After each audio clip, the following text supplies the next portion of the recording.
Inspire Instructor podcast, where the learning never stops. Welcome, you wonderful people, to the Inspire Instructor Training podcast. We've got a great episode coming up for you today with Chris Bensted, talking all about the theory test, as he is the theory test expert. It's a really great episode. Chris has a unique mind and a really great way of thinking about things, and he gets that across today. I've got to be honest, I think actually talking to Chris today, he managed to reignite my interest in what I'm going to do with my learners or my driving school around the theory test. So I think it's going to be a great lesson, and I hope it inspires you to go and do some extra stuff with your learners out for the theory test, maybe above and beyond what you're already doing. Now, this is normally the bit where I would then plug a little bit about Inspire.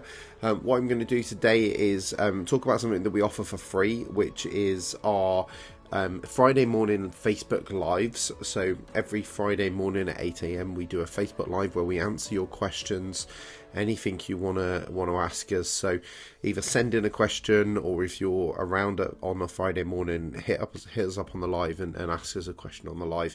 If you can't make it, that's fine. Send the question in, we'll answer it on the Facebook Live, and you can watch back at a later date. But for now, on to the show, and I hope you enjoy it.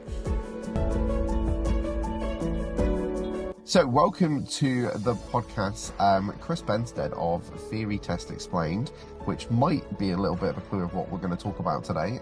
So we're going to be talking about how to teach theory. And I think my first question for you, Chris, then is, should driving instructors be teaching the theory test? Oh, specifically worded question. No, because the test isn't worth anything.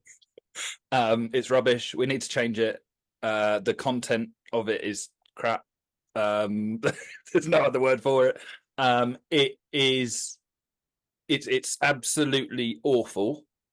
I'm working on changing that, and hopefully have a meeting with the DVSA to do so. But they can't talk to anyone at the moment because of the election and stuff. But yeah, it is rotten. It's absolutely rotten. And I think the problem is that we tried to teach the test. So no, don't teach the test.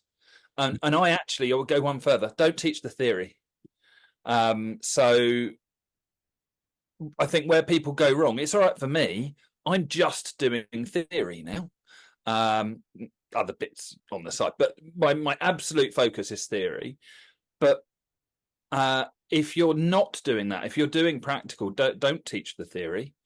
Teach the practical and find the little bits in it, because that is enough, because that will develop understanding and other things, and then encourage them to look further, and if they need to, come back to you. But should you teach the theory test, that's where the problem is. So no.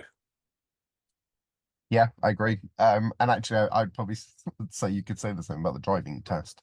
Yeah, I would. Yeah, absolutely. So so we're not teaching theory, but I can hear instructors sort of kind of listening there, going, "Well, how are they gonna pass this test if we're not teaching them theory?" So, what should we be doing instead then? So is looking at your practical syllabus and trying to make sure that includes anything that they need. And let me go one step back. It's not about the individual thing that you will come across on your lesson, whether that be a junction or lines or signs. It's not about that individual thing, because that's knowledge. So anytime you say read the highway code, you're talking about knowledge. It's a book of knowledge. It's about understanding. So instructors tend to cover what, but they don't tend to cover the why, which is interesting, because they definitely cover the why in practical, because that's how we get people to do things the right way. But when it comes to the theory, we don't cover the why. So look for the things that come up naturally, and then find ways for you to just dig a bit deeper with it, approach it in a slightly different view. And the first step for that go and do the theory test, go through the questions, because the number of instructors that do not know what the content of the theory is, and not necessarily to the level that I do, because I can probably quote all the questions now. Most of them I'll spit just after I've said it, because it'll be about filling up batteries or something stupid. But a good example, the stopping distances are not on the theory test anymore. Whereas I probably on a weekly basis have an instructor say, I've tried to help them with the stopping distances, which is fine if you want to cover the stopping distances. But, force feeding a dyslexic or a dyscalculic with stopping distances isn't going to help them. It's just going to make their life more difficult when it comes to the theory test. Don't hit stuff, teach that stuff. That's all good. But the actual stopping distances, if like me, I don't see distance. When people say, "Oh, go a quarter of a mile down the road," it means absolutely nothing. The sat nav says certain distances, and I kind of go, well, that's now, that's in a second, that's in a little, 30 seconds, rather than, that's however many yards or meters. It doesn't matter which system you're using. I don't understand any of them. I can work in car lengths, but I think that's because I've learnt to. Because I need something. I tend to use stuff around me and go, well, it's 5 of them. But yeah, it's interesting that, because I'm similar with the distances. I don't ever talk about this, like how far away we are, like in meters or situations like that. And I'm the same with the sat nav.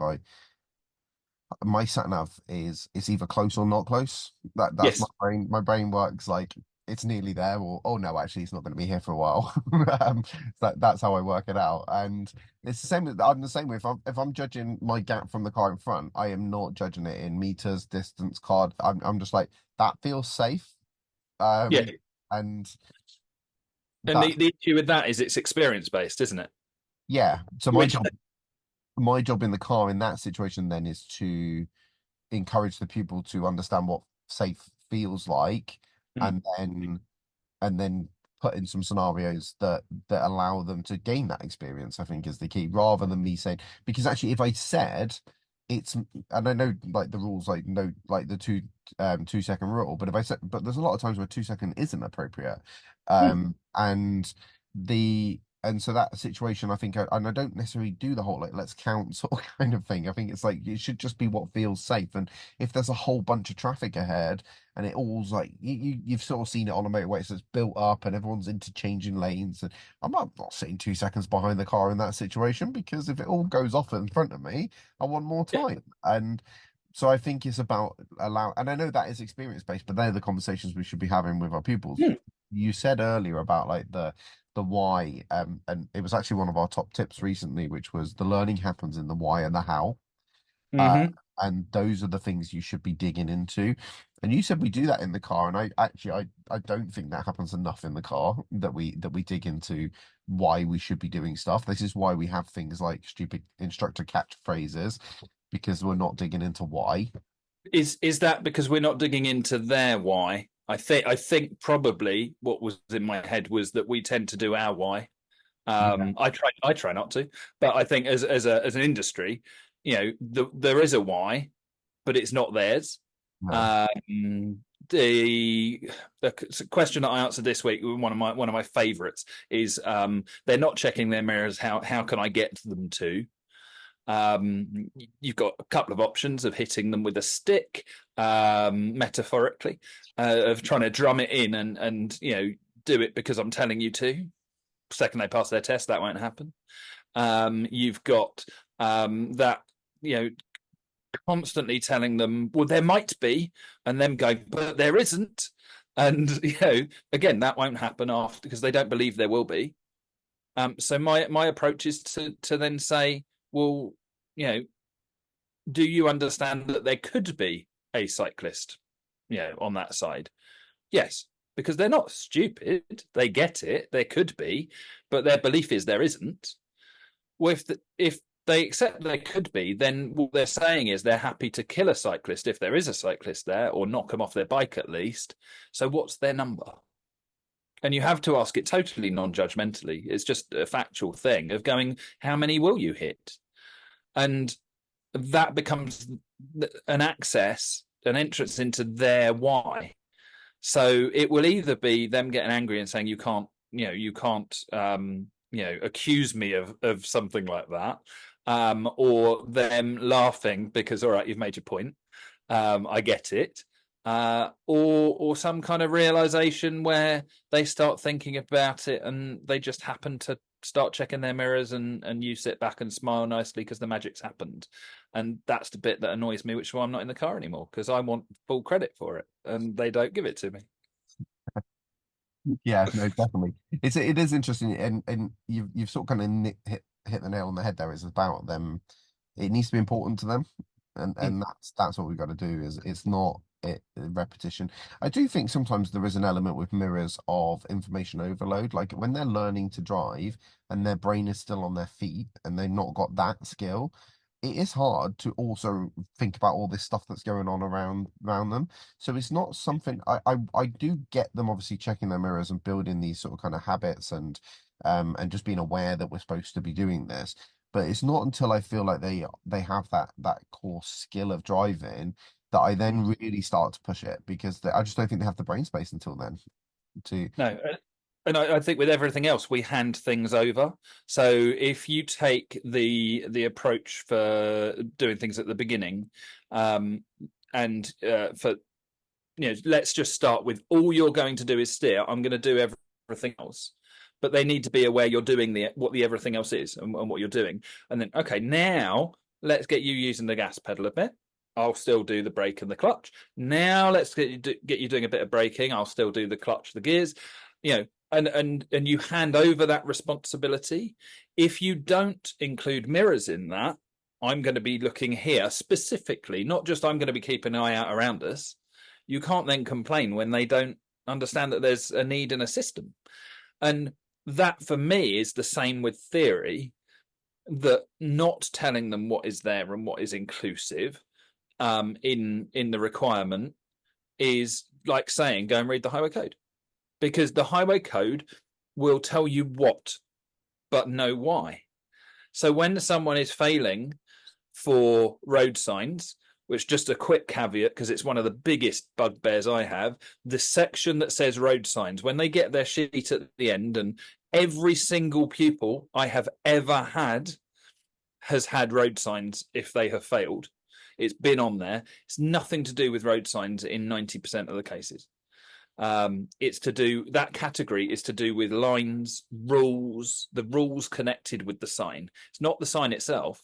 They know it's a parking sign, but what does that mean? It's the other stuff, which is in the highway code, but they won't look at that because road signs is the section at the back. It's flashcards, isn't it, really? So we need to then be going, okay, so let's do, everyone's going to love it, let's do a mind map. Let's stick that sign in the middle of the mind map. Let's say the no waiting sign or waiting restriction sign, because it doesn't necessarily say no waiting. That restriction sign in the middle of the mind map. Now let's explore it. Where will you find it? How will it be used? What will it mean? How will you know what's expected of you? When does it not apply, which often gets missed? What are the exceptions? And then making sure that we've explored that, they should be able to answer the questions about the sign. Because actually the theory might say, what is this sign? But more likely it will say, what is the rule, law, or restriction associated with the outside of that? And that'll be your mind map. Yeah, and so in the car, I'm just visioning this sort of kind of moment in the car. Mm-hmm. So this is, I actually had a Zoom with one of my instructors recently about doing this, and it was nothing to do with the theory. And I think this is kind of what you're saying is do maybe dig a bit more into what you're doing on the road, which will then cover the theory. And so this was a really good example of, like, you get a moment, something has happened. And now what I want you to do is go and dig into everything you can about that moment. Use that learning opportunity to really get like everything you can out of it. So in that scenario, you've seen a signpost. Maybe they do, maybe they don't know what it means. But even if they do, this is where you then dig and you go, what if it's this? What if there was this underneath that signpost? What if it was on this road? And all these sort of kind of like digging in and adding learning. And I think that's, like you said, maybe where the issue is. We're asking, what is that signpost? Instead of why is that signpost there? And how are you going to work out what to do with it? So it's that why and how again. So how are you going to work out what that means to you when you're driving down the road? Yeah, and with signs as a nice example, but it's never signs. But that might be at the heart of it. Know the sign first, but then it's the stuff around it. I think instructors tend to give them the sign. Now, with everything else, we like it when it comes from them. We like drawing it from them, but we never get them to literally draw the sign, of design it themselves. So rather than saying, this is the sign that we're talking about, say, right, the situation is in this road, there might be traffic coming in the other direction. So draw me 2 signs, make them up. They don't have to be real. Draw me 2 signs that will show whether we can go, we have priority, or whether we shouldn't be going because we don't have priority. But they need to be in the right language. So then we can break that down of if they do a warning sign, which isn't massively wrong, but actually people don't have to obey that. Should it maybe be a different shape? Should it be a different color? And that way, when you get a different sign come along, all of a sudden it makes sense. It's like magic. But if we don't go down to that, it is a little bit like if you've got kids and you're giving them words to read, but you haven't taught them the phonetics of the alphabet yet. How are they going to decipher that word? How are they going to decode it? It's going to be a lot of effort. So we want to just go down a bit deeper before you come up again, and try and find different ways of going. It might be decode that sign if the sign's in front of you, but if it's not, it might be build that sign and see whether you can speak the same language that the road is. Because once you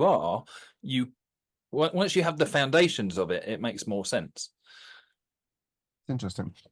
It's what I find really interesting actually is when on the first episode of this series I was chatting to Lee Sperry and we were talking about roundabouts, and the conversation ended up being not about roundabouts. It was about all the core skills that you need to then go do the roundabouts. And this is kind of what you're saying. It's like it's not about the theory, it's the core skills that they need, the core understanding, I suppose, in this situation. That they need to go and then be able to answer all the questions, not that one specific question. So yeah, so that's maybe the answer to the question of what we should be doing in the car, is that digging into the underneath sort of kind of knowledge, rather than just that sort of surface knowledge of what does this signpost mean. Again, it's understanding versus remembering, which we talk about a lot in that sort of kind of practical driving. Yeah, I think when it comes to the theory, my big thing is that it should be rules first and then exceptions, because otherwise it doesn't make sense. So I before E, except after C. Tons of exceptions. I say that as someone who's dyslexic. It's a blooming nightmare. But it is, it is that.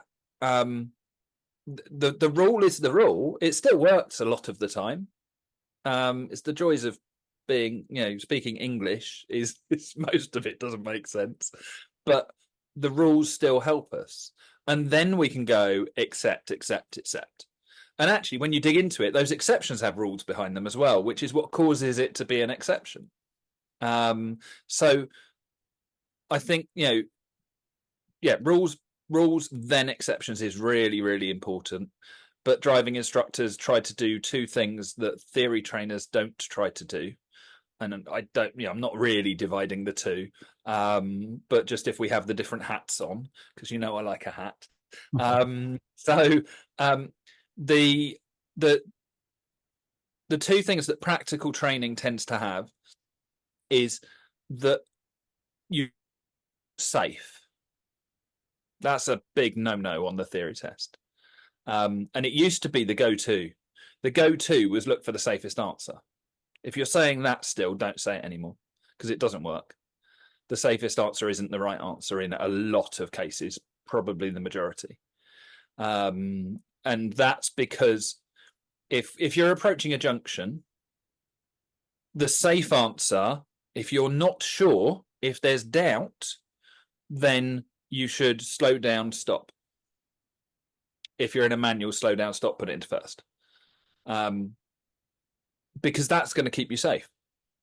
That's your rule, not your exception. Exceptions to that would be you've just pulled out and there's something coming up your backside rather fast. You've already made the mistake, if you like. Dealing with the mistake might involve put your foot down, get up to speed. We've all been there. The very, very rare time that I wish I had an accelerator pedal, but or a turbo launch button, one or the other. But they're very rare because actually we tried to stop the problem happening in the first place. So if you're approaching the end of that road, the actual answer is pretty much, unless there's an exception in the question. I was going to say hidden in the question. They're not hidden. They're there. It will say it is busy, or there are cars driving at you, or whatever it says. But so if there's an exception in the question, fair enough. But if it's not, there's two things it could be. It's three things it could be. Sorry, absence as well. Give way line, stop line, or no line. So what are we going to do about that? Now, if it's a stop line, you've got to stop. If it's a give way line, stop and put it into first gear, or stop and decide what you're going to do next. Isn't going to be the requirement of that junction. Theory isn't about staying safe. Theory is about black and white. In most cases, there's three types of question. I call them the good, the bad, the ugly. So the good questions are the rule-based ones. We like them because they make sense. Oddly, they don't all practical lessons, because we end up dealing with the exception instead. The bad ones are those exceptions. So where the rule and the exception don't necessarily match up. Overtaking on the right is a rule, but there's times that you'll overtake on the left. That's your exception. And then the ugly are dangerous situations. They're situations that are normally outside of your control. They're to do with someone else in some way. I'd include first aid situations in those because you've come along. You're not the injured person. Someone else is. And those are the dangers. And generally speaking, keep away from it. Don't get near it, with the exception of the first aid questions where pretty much you can rely on Dr. ABC, danger, response, airway, breathing, circulation. That's nearly always what they go to. So it's fairly simple. I'd much rather put a first aid test in place just to be clear about it. Let's all have a certificate instead of a theory test certificate. But though that breakdown of questions is really important, because that's probably where the practical misses things, because we try to make them safe. How dare we? And I said there were two. No, I can't remember the other one for a second. It's gone totally out of my head. So it's making people safe. Oh, that was it. Okay, I'm there. So the second one being that we tend to take them to the difficult thing, to the exception, because that's where we see the danger. Simple roundabouts are really easy. Left, straight, right. That's what the DVSA would have us believe all roundabouts are when they put it in a book. If you're really lucky, if lucky is the word, but if you're really lucky, there'll be 4 other exits. So you'll be coming from 6 o'clock. Don't like clocks. So coming from 6 o'clock, and then you've got your 9 o'clock, 11 o'clock, 2 o'clock, 3 o'clock exits. Now, that still isn't complicated, because draw a line down the middle and you're sorted. You've just got two types of straight ahead. Even that driving instructors will argue about, because some will say anything after 12 signal right, anything before, up to 12 don't signal. I would say they're wrong, but that's fine. So that's one for another day. But love to know what Lee said. But it's still simplistic. But we know roundabouts don't fit simplicity. Roundabouts are massively varied, complex, and often they don't work on paper, but we as drivers make them work. So it's okay. You get away with it every time because actually they're relatively safe. So what are you going to go and teach? Well, you might start with basics, but as quick as possible, you're going to show them all the nasty stuff. It's also more interesting. So, we need to have done the foundations first. Theory, all about the foundations. So just make sure you're looking at what is the rule, what is the exception to the rule, and then where does danger come into it that might change that approach. So with the theory then, because what I'm kind of hearing is that you're suggesting that obviously instructors sort of kind of naturally bring the theory into their lessons because it's part of teaching someone to drive. So where in your mind then should learners be taking their theory test? Like where along their driving journey do you think that should happen? Really good question. In the ideal world or in the world that we actually have to live in? Let's go for both answers. Okay. So we'll start with the world we live in before we enter into my brain, and it's lovely to visit, but you don't want to live there. So the world that we live in, I think there is a huge benefit to having some experience before you do your actual theory test. Regarding the study, it depends how you're going to do that study. Revision questions should be revision based. And as an instructor, absolutely do some theory classes, do all of those things. I'm all for it. There's plenty of room in the industry for more people than myself, Annie, and the few others that do it. And there are more and more doing it, which is brilliant. I can't now say I'm one of maybe a handful, because I think there are people that are doing it a lot more. But that's not for everyone. Not everyone wants to be doing that, especially at the moment when, why would you want to? Because there's such demand for you out on the road. It's another stress. I can give you lots of answers to do it. If you've got that much demand, you could have 10 people in a room all paying you at the same time, rather than one at a time, two at a time, three at a time in the car. So there are benefits, and I say that as someone who does it one-to-one. I don't do group stuff because it doesn't push my buttons. I have, but I really enjoy unlocking the individuals, and the people that I work with tend to be the ones that have failed 6 to 26 times. So I want to do what I enjoy, but there's a market there. You could start looking at that. But actually, I think if you're going to do it, you need some kind of structure coming in there. So this is the only time I will say they need to have at least looked at the highway code. Now, how they look at the highway code, I don't think it's necessarily read it as a book, and that's why I tend to. I still don't think I've told anyone to actually read the highway code. I might tell them to look at it. I might say, go and find this bit of information in it, or we'll do it together. But read it, I'm still against.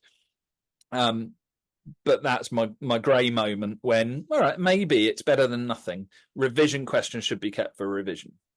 I'd be silly not to say send them to me, because I want to have more people coming through who are new to it, rather than have failed multiple times, because I equally enjoy working with them. So if you don't want to, get in touch, and I've now got 2 instructors that are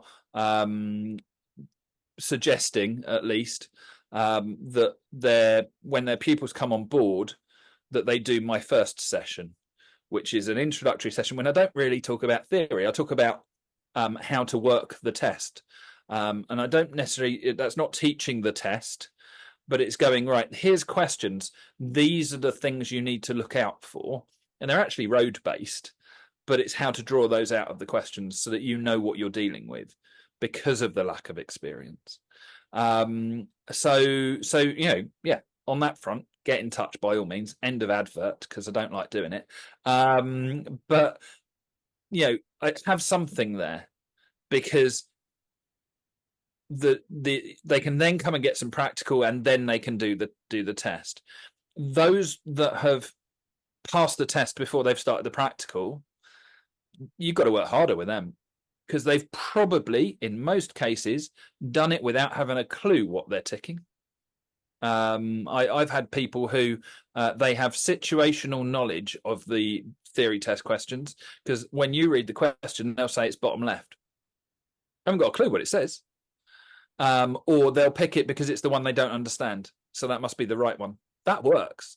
I didn't put that on my list of rules that I give them, but I nearly did, considered it, and I do occasionally mention it, of going, look, if you're really, really stuck on the actual test and there's one answer you don't understand and the other three you do, it's probably the one that you don't understand. Or it's got a word in it that you don't recognize. It's probably the right one. Don't discount it because you don't recognize the word. I lean it the other way. So yeah, I think you have to work harder with those, because you need to make sure they've got the core stuff that is going to be important about their road safety, if only that's what the theory test was from the beginning anyway, instead of all the other trash that's in it. Yeah, so that would be me in the real world. I don't really like it in the real world. Me in my ideal world would be more like France, without the French people. No offense to them, but I don't speak the language much. And it would be, let's have some classroom training. And by classroom training, I don't necessarily mean classroom. We could do classroom if you want, but you can do it online. It could be a recorded course. It could be, some way of accessing a structured course, which then leads into doing practical on the road lessons. Ideally wouldn't require that before they pass the test, but I don't think I want to say get them to pass their theory before, because I think for a lot of people doing it helps. So if we can get them to understand it more, then let's do that. Let's embrace it. I think that's a cheap solution, saying, right, we'll divide the two up. You can't start your lessons until you got the theory certificate, because I've got a lot of pupils that have benefited from, and I work with the instructor, so we'll do some theory stuff, and I'll send the instructor a message saying, can you look at traffic lights, can you do arm signals, actually get them driving around and doing that until it gets taken off the test. It's necessary. I'm not sure, have we moved past arm signals now in the real world? I've never seen anyone do it, so the police officer ones, I suppose, but not people sticking out the window. Yeah, no, I know. I agree with the police officers. Oddly, it's the you communicating with the police officers has been taken out. It used to be in there, and it's not now. So what's quite interesting about it is that I think there's probably a generation of instructors that don't know them as well as the previous generation, because I remember on the previous one, because it came up on a PST. Yeah. That you would need to know it inside out, whereas now it's not going to come up on your standards check on part 3, because you're not going to introduce it on those. So it'd be a lovely one to do. Which, the examiners, but particularly like the older examiners who used to do the PSCs, are like, oh, this is a blast from the past. Enjoy this. It would be lovely to just bring that in, of going, all right, effectively, we've got a car power cut. Your bulbs have gone, especially if someone doesn't want to indicate. It's a nice way to get them to do so. So go, okay, you don't want to use your indicator. You've got two choices. You can buy a BMW or you can do arm signals. I love you're going to get marked down on one of the competencies for saying that, but okay. What's really interesting about it, actually, it would be really interesting, this is probably me admitting that I don't then go and do this with learners, but I think it would be really interesting because I think it would be interesting to see the response of other drivers, like Yep. where they actually know what you're doing and where you're going and stuff, and how that then, because then that would help them, because my guess is most drivers won't have a clue what you're doing or telling them, and so therefore might, if you're then not indicating because you're doing the arm signals, it might actually show them the benefit of indicating and therefore more reason Yep. to do that indicating. Yeah. Um, A bit like we were saying about mirrors. It's, sometimes Really it's important. about um the reverse psychology of it in a way is you kind of, you make the not doing it so bad that they end up doing it anyway. Yeah. So I'm just gonna go back to something you said earlier about obviously send everyone to you, which is fantastic. And I 100% agree with this idea. If I had learners, I would be sending them your way. I did. I sent my daughter to do Yes. a session with you. So and I think, and I sat in on that session, and I 100% think that every learner on the road should go through that session. So the issue though is, if every learner on the road did go through that session, you'd be a very, very busy man. Yes.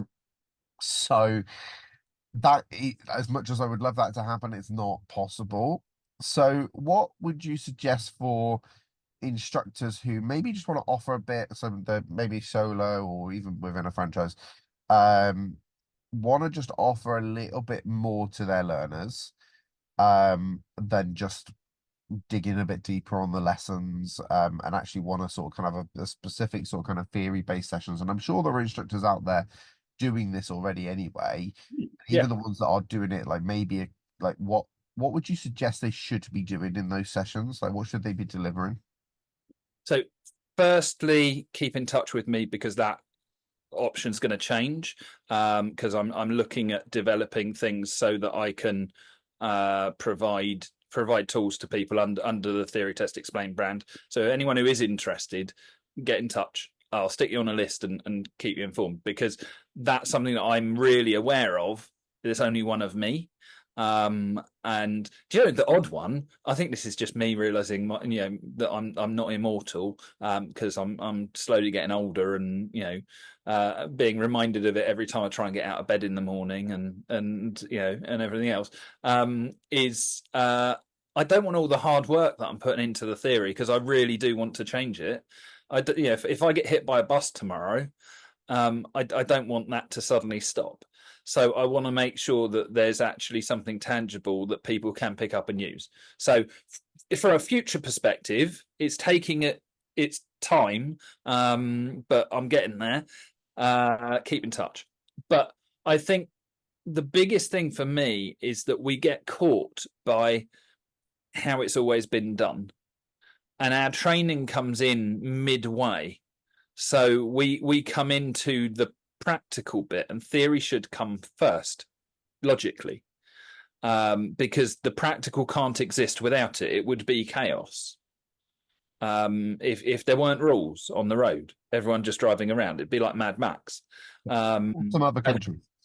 Yeah, absolutely. And with fuel prices the way that they might be going, it could end up being like Mad Max. We'll wait and see. But it is. I think that is the thing to kind of start with, is don't just go into it with this is how we do it. Look at the why. This is why we do it. Well, this is the things that are in place. So the best lesson that I accidentally taught and have now taught to everybody, including theory pupils, in a slightly different way, is drawing an empty crossroads. I did this for my first ever standards check, not actual standards check when they change things. And so you draw an empty crossroads, you stick 4 cars on it in random places, but coming from each of the directions. And then you develop the rules. You get your pupil to develop the rules for how does it work? How does the road function? They're not allowed to crash. That's the essence of it. Now, there's 2 restrictions you must put in place. The first one is no electricity, because traffic lights control it for us, and that ruins the fun. So no electricity also means that they can't put lights on and color code the junction. I've had some fascinating ideas. So no electricity except for the car's lights, indicators and such. Took 8 years of me doing it before one of my awesome autistic pupils turned around and went, well, I can't use indicators. The first person in 8 years who said it. And it hadn't even occurred to me. I hadn't thought of it that way, because I don't think of indicators as electrical in electricity. They just, you flick the button and they flash. Yeah, it's a bit like when you try to make a cup of tea when you got a power cut and you suddenly realize that you can't. So no electricity on the road and no roundabouts, because again, roundabouts are awesome. They just work. They adapt. They do everything for us. So that without those 2 things, you've got to make it work. You've got to figure it out. The experienced drivers, and I was working recently with a lorry driver who'd been doing the job for 40 years, was becoming a driving instructor. He really struggled with putting this in place. And the number 1 rule is the first rule that gets missed, and is a rule that I think most driving instructors don't teach as a rule, which is we drive on the left. We just kind of do it and we say, put the car here. We are a left-handed system. There's more. It's more important than we drive on the left, or waiting until they get it wrong and go, we drive on the left in this country. You tend to teach it more to people who have driven in other countries first, because there's a difference. So it's obviously an important rule. It flavors everything that we do. We approach it in a left-handed way. We overtake on the right, and we drive clockwise, not just roundabouts, petrol stations, car parks. That is our default. We should be teaching that first, because that's a rule as well. That's the theory, and that is how the road works. Without that, it would actually fall apart. But then it gets missed. So just kind of going through saying, well, these cars are driving at each other. What's the problem? It tests your coaching skills with some pupils. Other pupils run off and will happily do it. And I always say follow their thread, because I've had flying cars before, but if you crushed it down, flattened it, it worked perfectly. So see where it goes, and it really challenges your understanding of what those things are. And that is a practical lesson. It goes back to, I accept briefings in that way have gone out of flavor slightly, out of fashion slightly. But I think that they're really important. I think that actually, especially with some pupils, they want to understand what's going on before they go and do it. Yeah. So what's interesting, I'm not sure they have gone out of fashion in that form.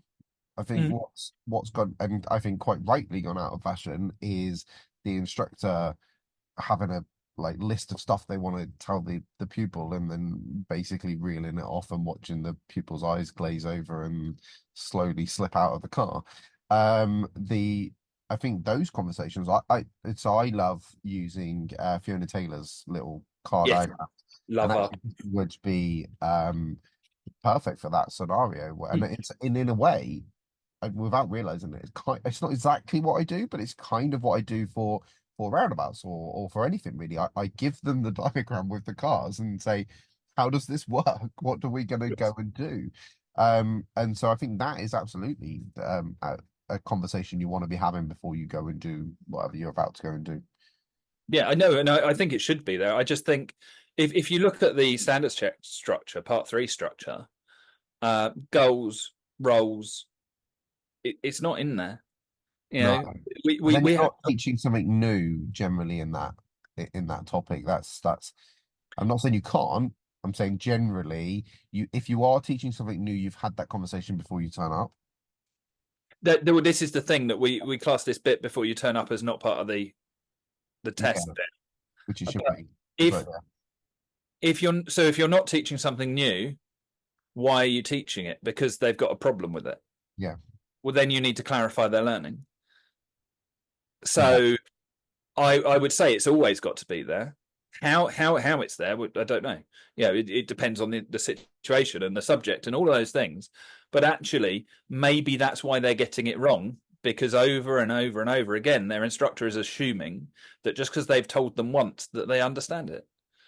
Whereas actually digging into it and doing it the other way around and going, right, you teach me. All right, you figure out how this works. We all know, maybe we don't. I'd like to think we all know that the biggest thing that we can give a learner is a safe environment in which to have a go at doing something without crashing, because the experience bit of it, the doing it and learning from the doing it, that experiential learning is really, really important, because driving instructors aren't needed. If we could put them in a sandbox with a car that doesn't crash, it doesn't injure them when it crashes, let it crash, as long as they don't get injured, as long in that environment they would learn. You only touch a sharp knife once. We've all cut ourselves numerous times, but you learn it sharp. So if you don't learn, then it keeps Darwin happy. And maybe that's the world I want to live. I don't know, but no, I just think that if we could do it safely, actually, we'd probably just chuck them at it and say, just keep having a go until you get it right. And we'd put in little tasks along the way, like when you start playing a computer game and they say, right, this is how you move the car forwards, this is how you make the car go backwards, this is how you turn it. Off you go. There's nothing else that you need until you power up. And then you get a different level of understanding and you get a different way of using those tools. It's the same as what we're doing. Yeah. So if we could do that safely, that'd be awesome. But we can't say, right, here's 4 cars, you're all going to drive at that junction, let's see who crashes. It doesn't, that's ridiculous. So by doing that in a drawn out environment, using Fiona's little car things probably on a whiteboard, because having it already drawn out is an issue. I will, next time I speak to her, I'll say she should have one with no road markings. I think there's a unmarked on there. Cool. I bought mine a long time ago, and I know she has constantly added and changed. And the number of cars you can get now, you can get little cyclists also. I love it. She's awesome. She sent me a little motorbike because basically all my instructors have one. Yeah. And so it was a little complimentary sort of kind of thank you. She sent me a little motorbike, and it would probably only cost about 50p, but I was so excited. It's this thing, isn't it? It is. And you probably use it a lot because it adds the novelty and therefore the engagement. And if we're enjoying that, then they're going to be. But it is, it's having that that approach of just being able to go, well, what would happen if we did this then? I'd love to have the special effects of the cars actually kind of crashing and that sort of thing. But that's a safe way to tackle it. Brilliant. But it also means that they can use the way that they think about it. It's that Gestalt approach, seeing as it comes up all the time on part 1. It is taking what they already know and think and working with it, rather than trying to overlay your version on top of it and assume that's going to erase all the data underneath, because it don't work that way. And it's better to work with the materials that are at hand. So finding ways to do that, I think that Crossroads lesson is probably the best thing I've ever come up with. And I like coming up with crazy stuff and random stuff and giving it a try. I've done it a lot. That one, that I've never had a pupil where it hasn't worked. It's worked on different levels and different ways, but every pupil has benefited from that. And it helps me. I get to see their insight into the road and where they think danger comes from and things like that as well. It's quite it's quite interesting actually, just sort of kind of listening to you talk about the theory and how often when you're talking about it, you then seep into what I would see as a practical lesson. No, Um, it's the other way around. I, the I 100% agree with you, but it's the practical is drawing from the theory, not the theory drawing from the practical. Yeah, no, I agree. But what I Came mean is first. like what you have just described there, when I asked you what could an instructor do on a theory lesson, you described what I do on driving lessons. Yes. And I think this is quite an interesting kind of point. 100% agree with the whole experimental learning, and I always have described about the computer game thing because the thing I would love is like on racing games where you can sometimes like rewind 30 seconds, like you crash off Yeah. the road, you rewind and then you try the corner again. Like Yeah. that would be just brilliant if you could do that in driving.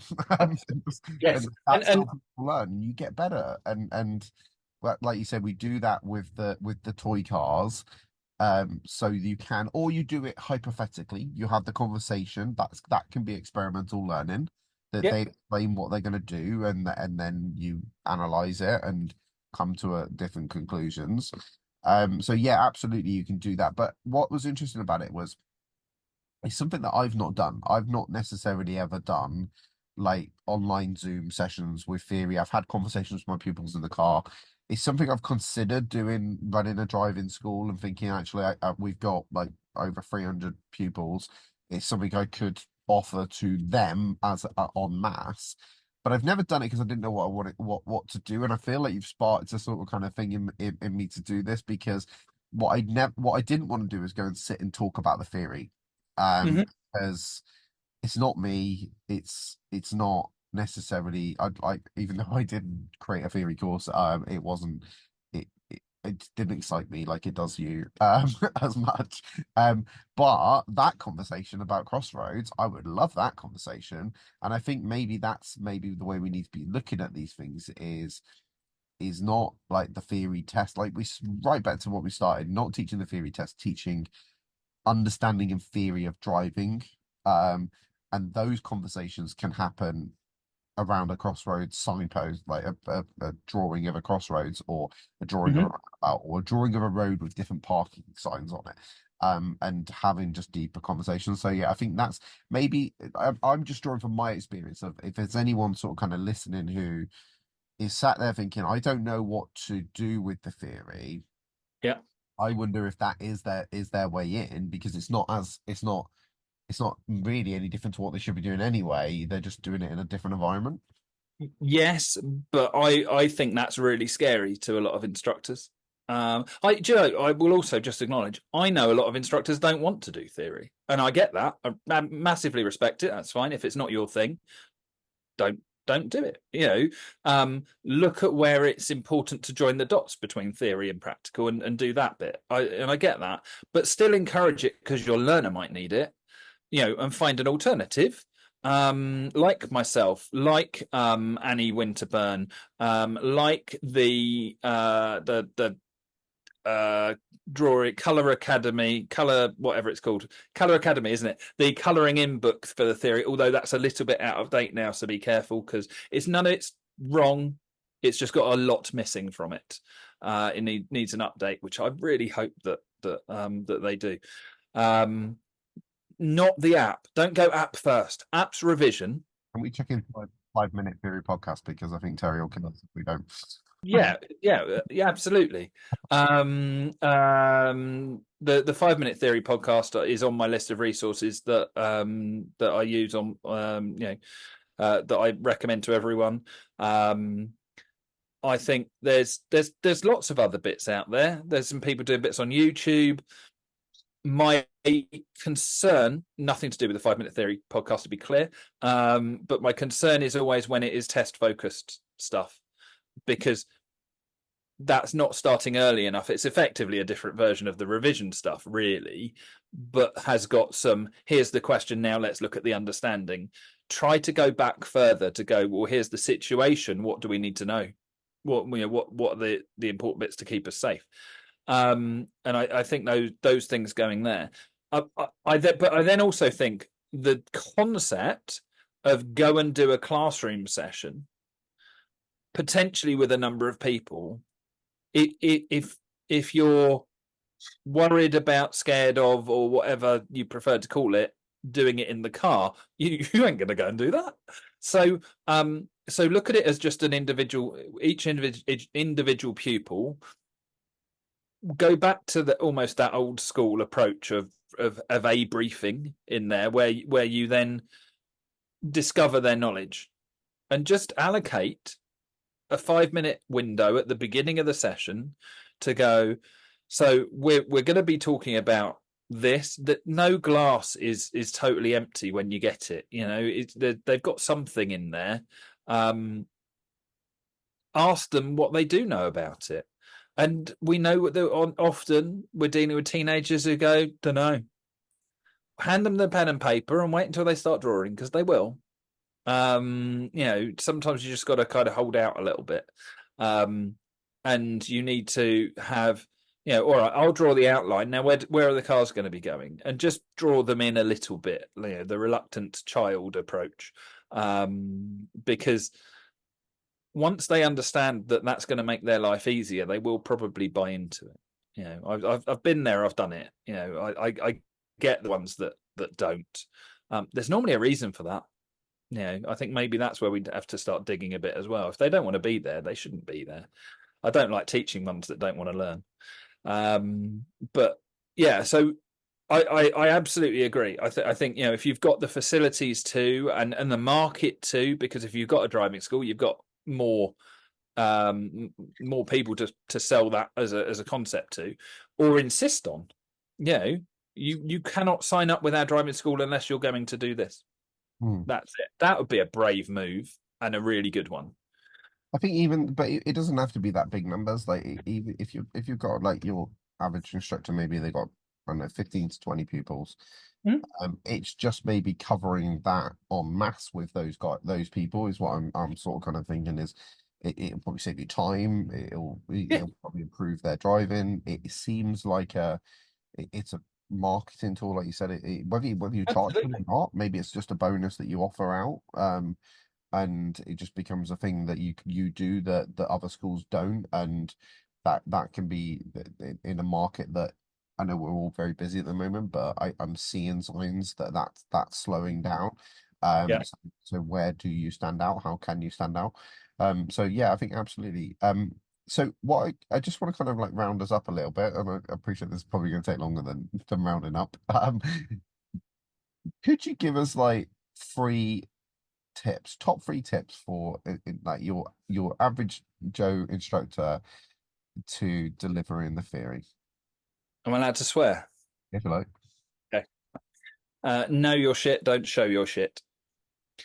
One of our Ian, Brett, and myself, one of our mottos came out of offending someone in a meeting by total accident. Because I said to them, you know, clearly you know your shit, and they thought I meant that they knew that they weren't good at it, which said a lot more than I expected to. But what I mean is, you know, do it yourself first. Go and do those questions. 746 questions. You should have a deep understanding of all of that information. Not know the questions, not be able to. I'm never impressed if someone can tell me what rule in the highway code it is. I couldn't care less. There's a highway code. I'll go and look it up. You need to know the rule. The number's irrelevant. Where's the importance in that number? There isn't one. So I don't care about the wording. Same with my approach to Part 3 standards check. I couldn't care less what the 17 competencies are. We just need to be able to meet them. So, you know, I do know them. Can I tell you the numbers? No, and I don't want to. So, you know, I'd rather focus on other stuff. So know your stuff. Know the difference between the different pedestrian crossings. If you want to become a massive geek like me and be able to tell people the history of them, just don't expect to have any friends and don't expect anyone to want to listen. I love it. I really enjoy the kind of, you know, did you know stuff. And I think it's common in the industry. You know, you mentioned lollipop people, and it'll be, do you know what's in their pocket, or what's the little black stripe for, or, you know, Belisha beacons introduced by Leslie Hall Belisha, who then got run over by a sports car. Love that. Not, in a nasty way. I just think, that's the way the world works, isn't it?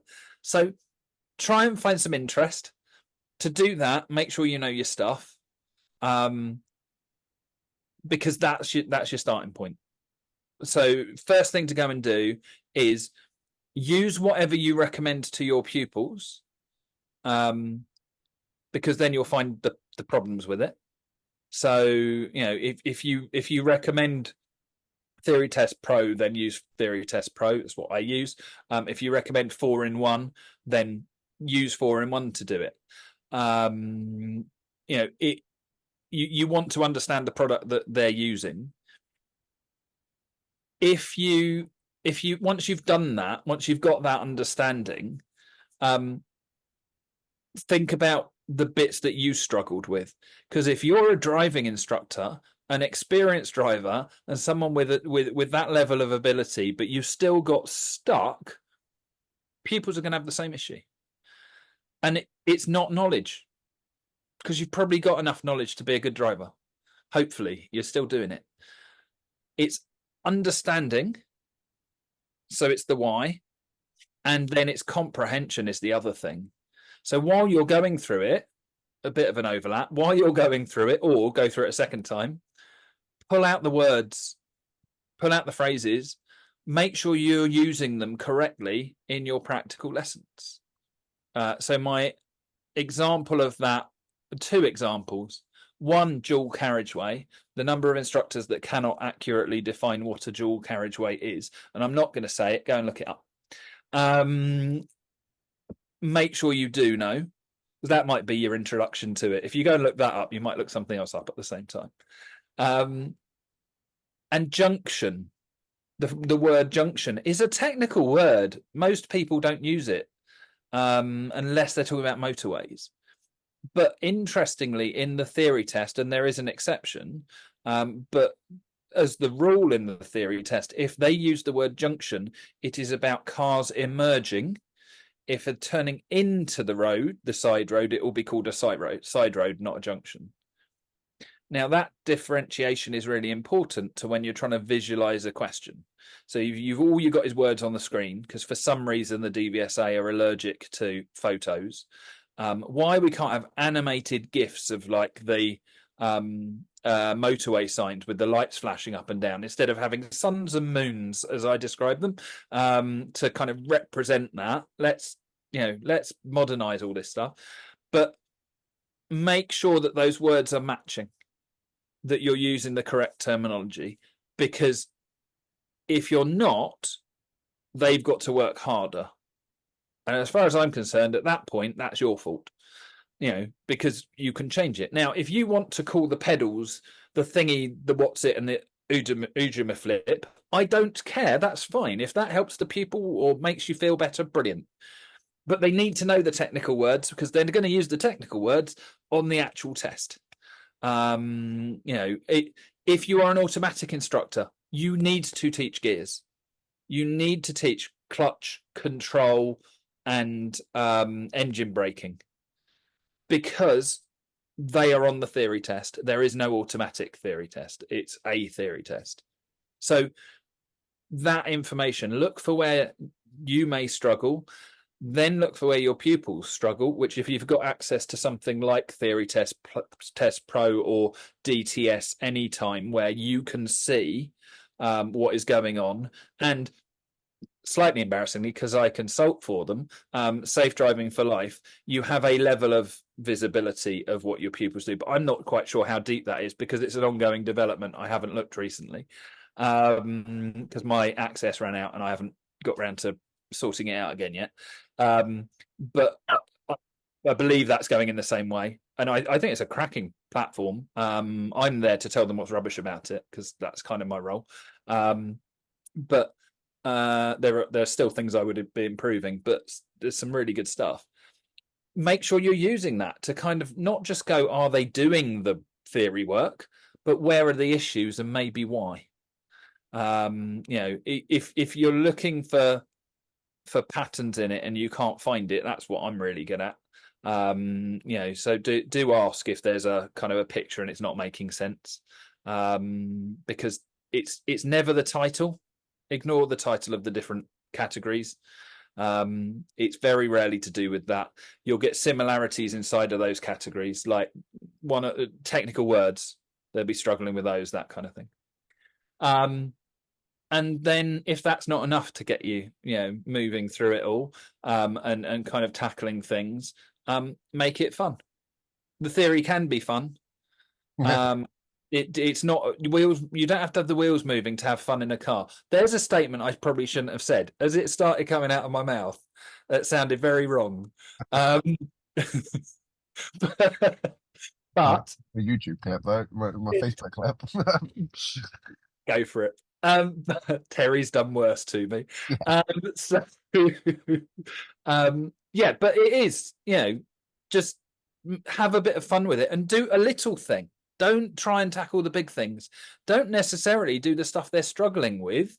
There's a game. I'll hold it up, but I appreciate this is a podcast, so I'll send you the link if you like. But I was promoting this. This is on the Theory Test Explained Facebook page if people want the link. It's a set of 100 road signs, so 50 cars, double-sided with road signs in there, but it's got 4 flaps that cover up a bit like catchphrase.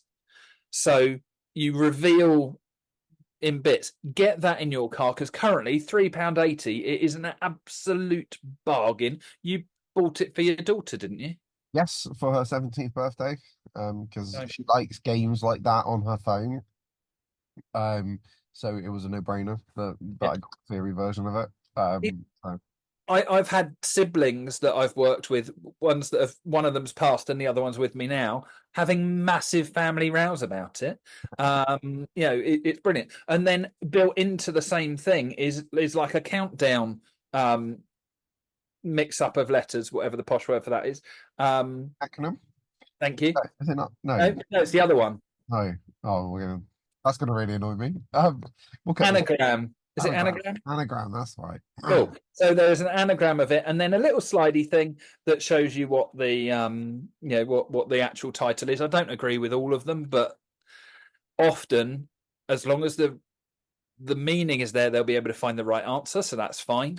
There's a few key signs missing, and a few odd ones that are I don't know why they're in there. Not sure who consulted on it. If they want to get in touch, I'm more than happy to do so. But yeah, it's an awesome tool. It's all in its own little plastic box, so it'll sit nicely in your car, and you can start looking at what can you see. So you reveal a corner, and it's a triangle, but you don't know what's on it. All right, so what do we know then? And that really helps you go down that route. So, yeah, there's one way that you can kind of have a bit of fun with it, have a different card each week or, each day, so that you're asking the pupils what's going on and a bit of a challenge with that. And, yeah, make it fun. It's allowed to be fun. Theory isn't boring. And anyone who says it is, I'll see you outside. That's a great way to finish. So before we leave, I know you sort of kind of mentioned this slightly as in the middle, but do you want to tell everyone where they can find you and what they should be finding you for? Yeah, absolutely. It'd be lovely. So anything theory related, I have discovered I can do all categories. Doesn't have to be ones that I'm actually qualified in. So I've already helped people with motorbike theory, which is actually a long way away from the car one. I thought, it's almost the same. The questions say driver or rider. That'll be fine. No, it's like really technical in places. I'm beginning to learn the motorbike sector has got it more right than we have in a lot of ways. I did a DIA webinar this week, the Motormouth one, and Mark Yaffe was on there, and he was talking about how that world works. Fascinating stuff. So any category I'm quite comfortable with now. I've gone through them all and I've dug into them.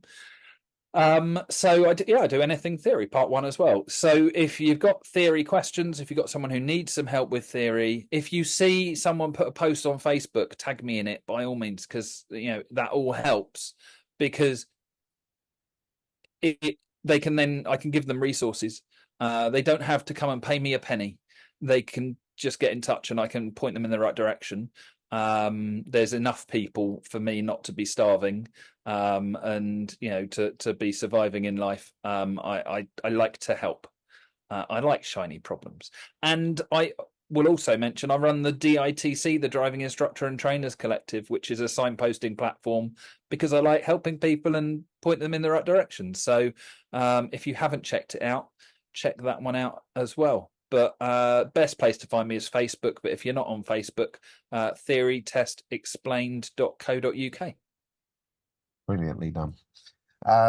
So yeah, thank you very much for joining us. That was super interesting. I think you've managed to spark my interest again in doing some more theory stuff with although I don't think it will be theory, but it will be theory. If that makes sense. With my driving school. So hopefully you've sparked that interest in some others as well. So thank you. Awesome. Thank you very much. Inspire Instructor Podcast, where the learning never stops.